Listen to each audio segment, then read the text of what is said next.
Episode of Unfiltered coming your way. This one go down officially as episode number 186. Managing issues in Major League Baseball. We manage along the way with you, and you can jump on board and manage to get on board the Unfiltered Revolution a number of ways. First and foremost, get me on Twitter at Casey Stern. Jump in, join the Unfiltered Revolution. Also, Apple, Spotify, everywhere you get your podcasts. Equal Opportunists are we. If you like the audio side, video, you can get it on YouTube. Search the YouTube channel, Unfiltered with Casey Stern. Of course, Believe Network, big part of all of that. And you could get all the to-do in terms of the interviews, the conversations, the rants, oh my, through what now is a year plus and 185 plus episodes into this one. As always, we start here. We're presented by our good friends at Bet Online. Bet Online is your number one source for all your championship finals info, stats, news, and scores. Latest odds and lines, the latest matchup reports for this year's NBA and the Stanley Cup Finals. BetOnline, your sports intel headquarters this season. They got you covered for all your insider sports wagering needs, basketball and hockey, MLB, UFC, and boxing. It's the fastest and easiest way to get your betting info, including all the live betting options in your favorite casino and card games, available to play right from your home. So get into the action today. Head over to the website or use your mobile device to join. Be sure to use the promo code BELIEVE. That's BLEAV to receive your 50% bonus on your first deposit. Bet online where the game starts. And we get started here.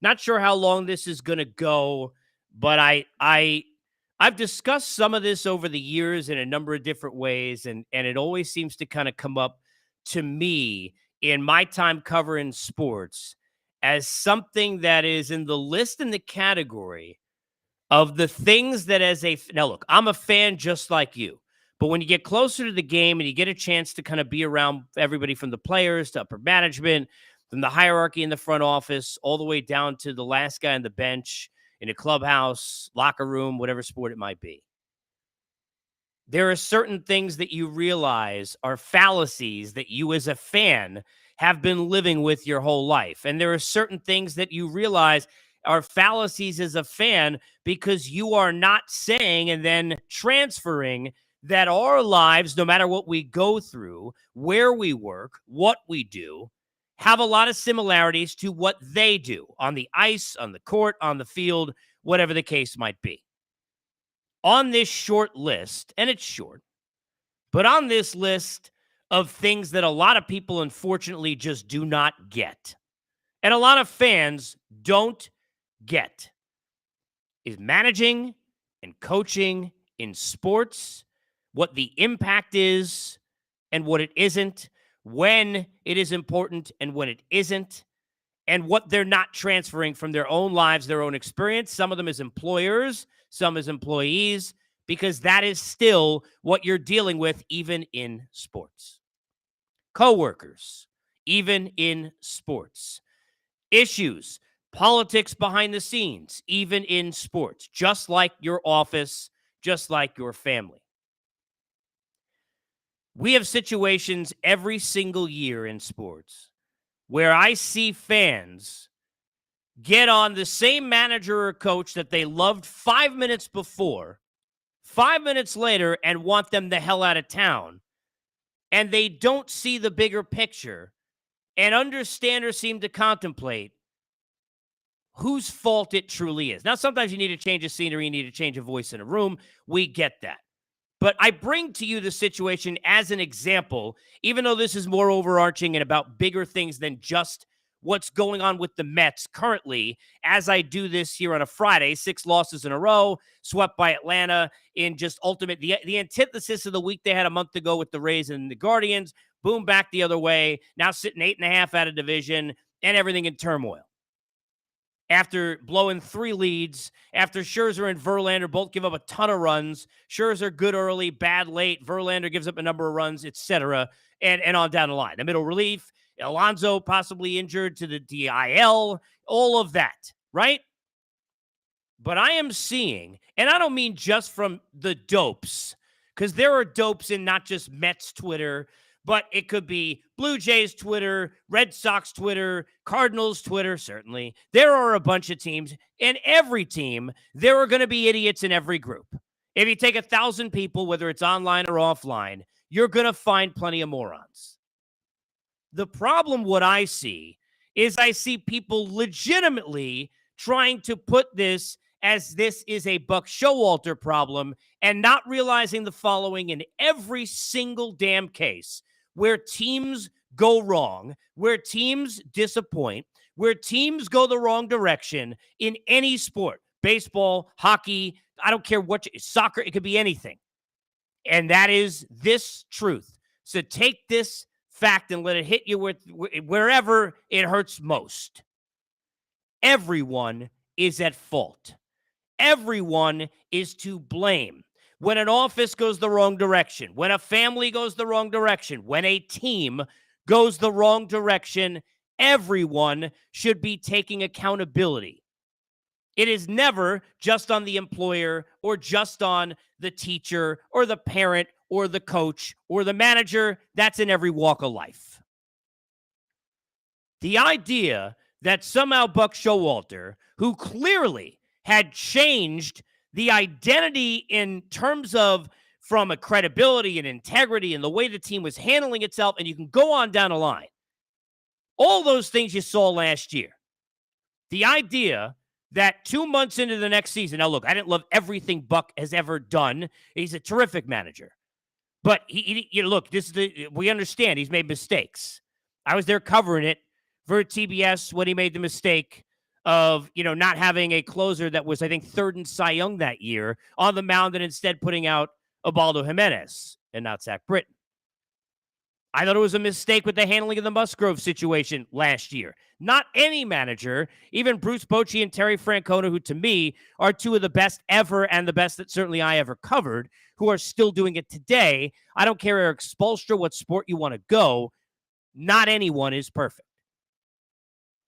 But the idea that somehow Buck Showalter should get fired or this is his fault, you're an idiot. Now, is he partially to blame because he's the manager and that's the responsibility? Yes. Is Billy Epler partially to blame because he's the GM and that's the responsibility? Yes. Steve Cohen partially to blame? He's the owner and it's the responsibility? Yes. Are the players who are actually on the field failing to blame because they are not living up to their contracts, their own goals of what they are supposed to be doing, whether it's on the mound or in the field or at the plate? Yes. It is all of the above. Excuse me. The idea that Buck Showalter has lost the clubhouse or his lineup decisions. Now, look, should Francisco Alvarez be playing every day? You're damn right he should. Hasn't been enough lineups, or Mark Vientos, if that's the guy you want in there, hasn't been enough lineups? Is that why they are now sitting there 6 L's in a row? Is that why they blew 3 leads to the Braves? You want to say the lineups haven't been great, they should be better? Okay, they should be better. But so should the middle relief. So should the 2 starters at the front end, despite their age, who are 2 of the greatest that we've ever seen. So should the Francisco Lindors of the world and the Jeff McNeils. Everyone can be better. Excuse me. This is not a Buck Showalter solely issue or a Frankie Lindor solely issue or a Billy Epler didn't fill the bullpen enough. And mind you, when you rob Peter to pay Paul in the rest of your bullpen because Sugar Edwin Diaz goes down, these are the kind of things that happen because everybody gets out of that seat on the bus that's supposed to be the right seat on the bus. The bus that's supposed to be in AAA, now all of a sudden they're bumped in the middle relief. Middle relief and a setup roll to closing. This is not baseball world or sports world. This is employment. Having done employee retention many, many years ago, you always hear companies that know anything about how to be successful talking about the fact that you don't need 100 people, you can have 50 if they're all in the right seat on that bus. That's how it gets rolling in the right direction.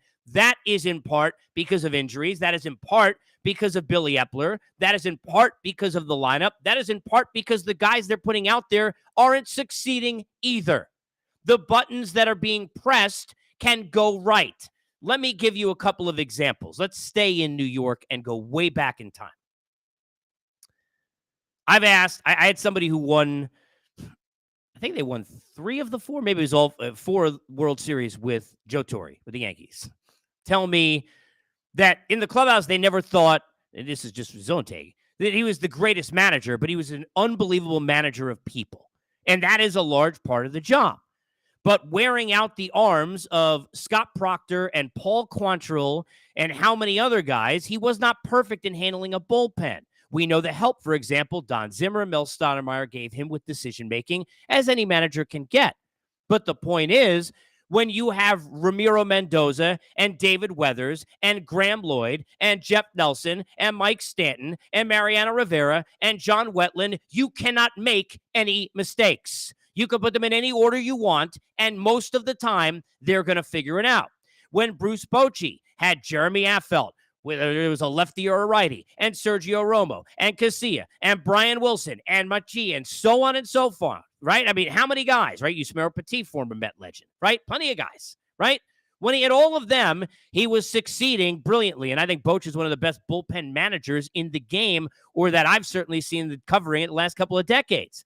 But as soon as the Giants had horse and the poop that comes with it in that bullpen, we saw them sitting there in a series against the Cubs in the playoffs. And then a following year, where all of a sudden even Giant fans were saying Boch needed to go because of his decision-making. And he was making, remember, this is part of why he had the 3-batter rule, was decisions where he's changing. Every batter was a new reliever because they could not figure out how to get somebody to get an out.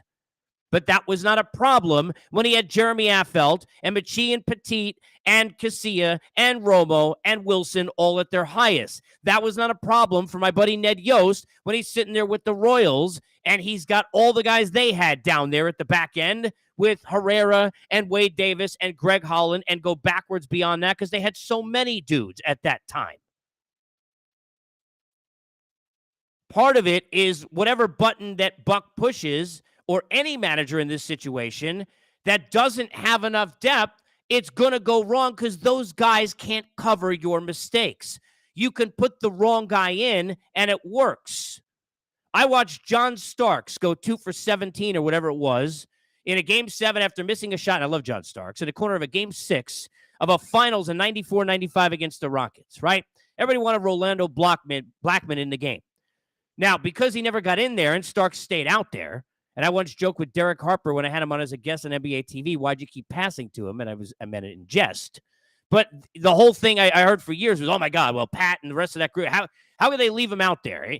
You got to pull him. What if Blackman went in there and he went 0 for 7? Then it would have been, how do you not leave shooters to shoot? Because we all know the best way for them to get out of it is to shoot their way out of it. Whatever decision you make as a manager or a coach, the perception and the reality come from what happens in the decision.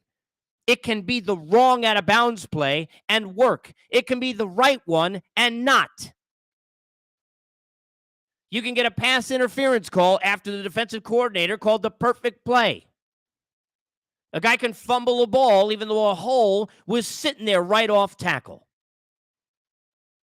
I am not trying to tell you that Buck Showalter, because I bet he himself feels some blame for all of this because he's the manager of the damn team, and that's the accountability you take.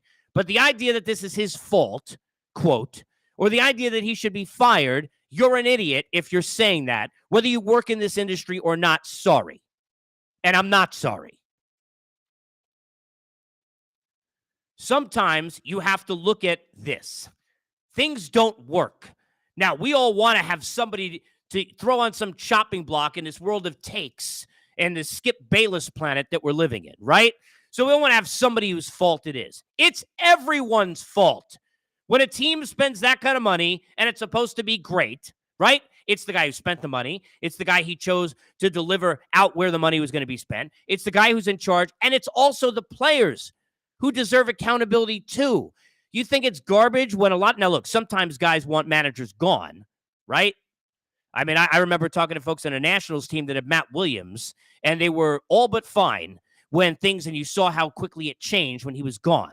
And I've said this forever. There are certain managers who make decisions that hurt you, and if he doesn't keep putting Drew Storen out there against Yoenis Cespedes in a 6-game span late in the season, the Mets and Daniel Murphy may have never even happened. So, yeah, that can happen. Is that what you think is happening here in June? Is that what happened when the Mets blew 3 leads? It's always, why is this guy out there? They don't have a lot of guys to choose from right now. And by the way, the Diaz injury, part of that. Not having enough depth in the middle, part of that. Depth in your system coming up, not being there, part of that. I remember having a conversation with Theo Epstein 1 year after the Rule 5 draft, excuse me, the year after they just had won with the Cubs. And I've mentioned this before on the air years ago, at least on radio. And the interview was on Sirius XM. And I asked, what's the first thing you're going to work on when eventually you have to get back into the office, which he said, I don't remember how many days. It was going to be soon, even though they had just won. You know what he said? We have to work on pitchers 7 through 10. That's what he said. Legitimately, word for word, the first thing out of his mouth was they had, now part of that is they had a good roster, so it's a good problem to have. But point being, that 7 through 10 is where you go pluck the guys who then go in and fill in those seats on the bus. So there are a lot of problems that get you to this point. But Buck Showalter losing the team or not, one of the dumbest damn things I've ever heard, and I hear about managers and coaches all the time, unless it's high school or college, in the pros, and I'm dissecting and putting the two in different categories. But in the pros, the idea of me not motivating the team is so freaking dumb. Do you know the percentage of people that get to the big leagues and how small it is? How many of you right now who are listening or watching played Little League? How many of you have kids that are playing Little League? How many of you really think your kids are getting to the big leagues? Some of you may be off your rockers and think so when they're not, or be treating them like they are and they're not, and you shouldn't be. But how many are going to the big leagues? You know how small that percentage is? You think you can get there and be that successful to get to the big leagues? That successful to get to that point, and you can't motivate yourself and you need to be motivated? I mean, how stupid is that? You don't need to be motivated at the professional level. And if you do, you ain't going to last long. And I can promise you, the names of Verlander, Scherzer, Lindor, McNeil, and I'm not mentioning Alonso because I know he's played well, and all the other guys that you think of, Marte, the guys who haven't done enough, they don't need to be motivated. You don't think they're motivated? Why? Because they get paid? That's dumb. Their egos and what they've done in the game and what they expect on their baseball card and who they are and the work they put in is what motivates them. The Mets don't have a young team, and I'm not saying this is just, but this is an example of what happens. They don't even have a young team. They don't need to be motivated. What do you, Buck Showalter going to give a rah-rah speech? Was he Tony Robbins? That's dumb. As with almost every team where things like this happen, a number of things are true. The roster, first and foremost. The player accountability, first and foremost. The manager, for sure, also, because that's the accountability they take with the job. But if you think pointing to Francisco Alvarez hitting 9th in some lineup, I'm sorry, did they walk out there and say, now we're going to lose? They had to lose? They had to blow leads when he wasn't in there? Now, I love Vogie. I don't think he should be playing every day either. I want to literally, I'm pressing the button like on a PlayStation controller, trying to make him swing the same as you are. But we also don't know how many decisions are autonomous. And in today's day and age, many of them are not. Everyone gets a piece of the blame. But here's the other part nobody wants to talk about. It is June 9th as I do this. June 9th. What are they, 60-some games into the season? It's June 9th. So this is a concern for sure. This is a brutal week for that baseball team. And if you're a Padre fan or a Cardinal fan, everybody's got different problems. And in some cases, I'm not saying it's never the manager. But if you thought that a manager or coach was a god a year ago, and now you think he's terrible, I don't know how to help you. I don't. It is rarefied air that those guys who do extremely well then all of a sudden get fired and the next replacement does better. I saw it covering it with Nick Nurse after Dwayne Casey won 50 games, a record for the Raptors, and won Coach of the Year. It's rare that that happens. Buck Showalter last year was a large part of what went right. Now he's the reason it's wrong. That's dumb. It is always personnel first. Because guess what? No matter what the manager does, he's not making the players play bad. They're not going to say, let's suck in spite of him. They don't care. I've talked to many players over the years who couldn't stand their manager and thought he was a moron. But they wanted to win, and some won in spite of those people. We've seen people who are great X's and O's guys, like who have done a great job with that, who don't necessarily have the greatest people skills, but have won a lot. We've seen people like Ron Washington, who I covered. I'm not saying he's terrible with X's and O's. That's not his thing. But he's one of the greatest motivators and managers of people and bring together glue guys. And he's obviously brilliant when we look at the defense and all the things he's working on in terms of with the infield, the amount of shortstops he's helped, forget it. But when I sat there in those days in Texas, in those playoff runs, there were times where he got outmanaged. But you know why they got there? In a large part because of him. No manager is perfect. A lot of them bring in different skills, just like some guys have no speed, but they have power, vice versa. Takes a whole team. You're not going to motivate Max Scherzer or Justin Verlander. Buck Showalter didn't make them give up 10 runs. Buck Showalter didn't make Max Scherzer give up 7 against San Diego a year ago. He didn't make Chris Bassett poop the bed either. That's dumb. Sometimes you have to find the rational in the irrational. And here it is. This situation for that team right now sucks. It could for yours. In San Diego, St. Louis, there's a number of teams that have disappointed. And you can go to other sports too, where things go the wrong direction. It's like no manager is they're like field goal kickers. They're all Blair Walsh when they make one mistake. I sat there for years taking phone calls every day about Dave Roberts, like he was terrible. Now, I sat there and I watched him make a mistake with Yu Darvish, leaving him in too long, when he should have put Kershaw in, who ended up pitching one of his better performances in the postseason. I think it was like 4 scoreless innings. In a Game 7, where instead of being behind 2-3-0, he was behind 5-0 because he didn't have urgency. But guess what? He learned from it. And he's not perfect either, but he's pretty darn good. Managers and coaches often get too much credit, but even more often, they get too much blame. If your employer sucks and you're in a car dealership, and I'm using that because it's a commission job, right? So you don't get paid. You have to, just like players, if you want to earn other contracts, and look, some have been paid. I get that. But, usually the better they do, the more money they're going to get off the field, off the court, the sponsorships and all that, in addition to their contracts when they come up. Are you going to not sell cars because the guy you work for is an idiot? Now, look, he may have some deals on a window with an MSRP that don't help you, but it's your job to do it, not his. If you work in a law firm and you work with a couple other lawyers you don't like, are you going to lose cases on purpose? So I don't care if the teammates aren't perfect, the coach isn't perfect, life ain't perfect. Stop when teams go wrong in sports, thinking the manager has more control of that than they do. Sometimes it is the case. Those are glaring and obvious. When they've lost a room, you'll know.